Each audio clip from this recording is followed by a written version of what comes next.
I'm going to prove one of the famous equation, F equal to ma. F is force, m is mass, and a is acceleration. How can we prove this equation? According to Newton's second law of motion, acceleration produced on a body is directly proportional to the force applied and inversely proportional to the mass of the body. Look at this, directly proportional to the force applied, force, and inversely proportional to the mass of the body. What it means, I want to tell you a little more detail. Let's say this is a body. If force is applied on it, then if this force is constant force, then the body moves in such a way that every second its velocity goes on increasing. Like first it is at rest, and first after 1 second, let's say 1 meter per second, and after another 1 second, 2 meter per second, 3 meter per second, and so on.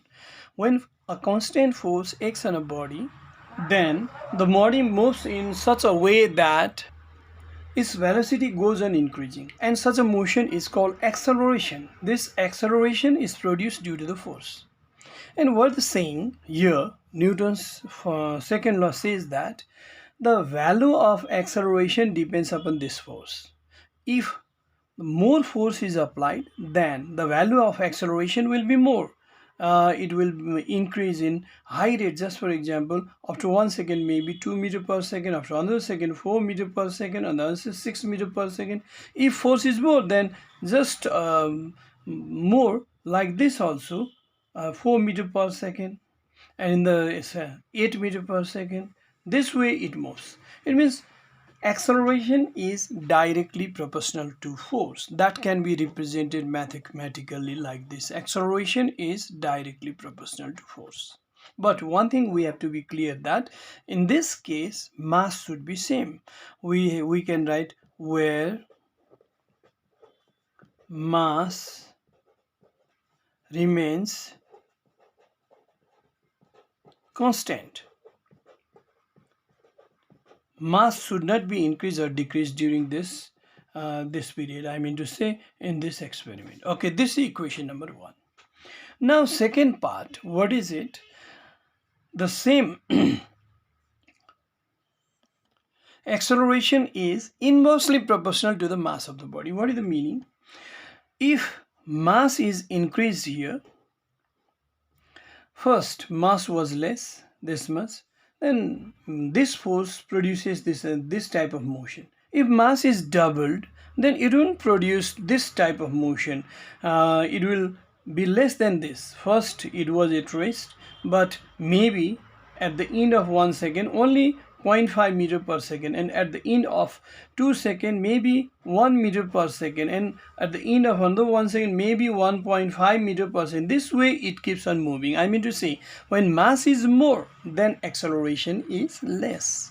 It means acceleration and mass is related in such a way that acceleration is inversely proportional to the mass of the body.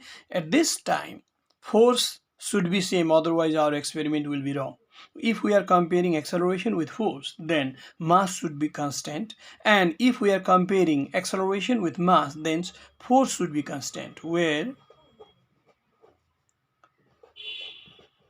force is constant.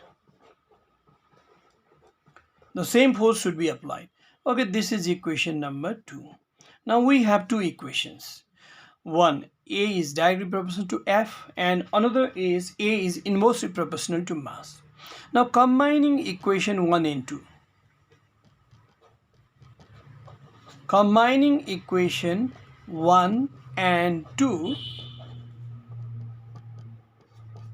we get what? A is directly proportional to force but inversely proportional to mass.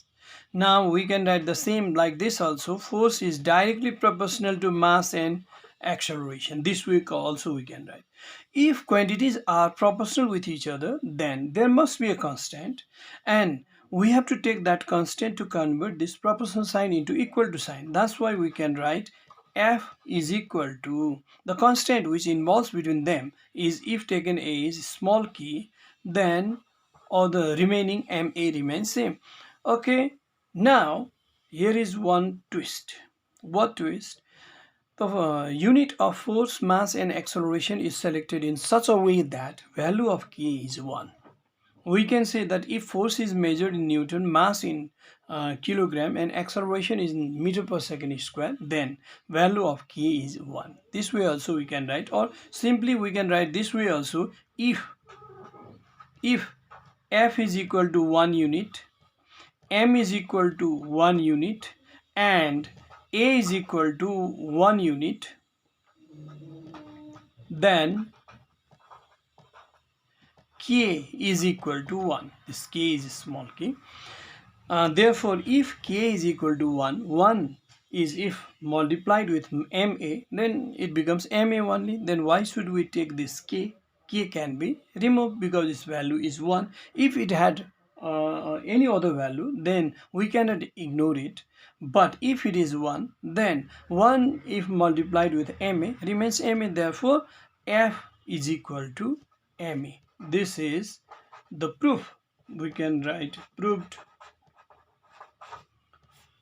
because we had to prove this f equal to ma. This way we can prove, and this is the meaningful understanding of the relation between force, mass and acceleration. Okay, this much for today.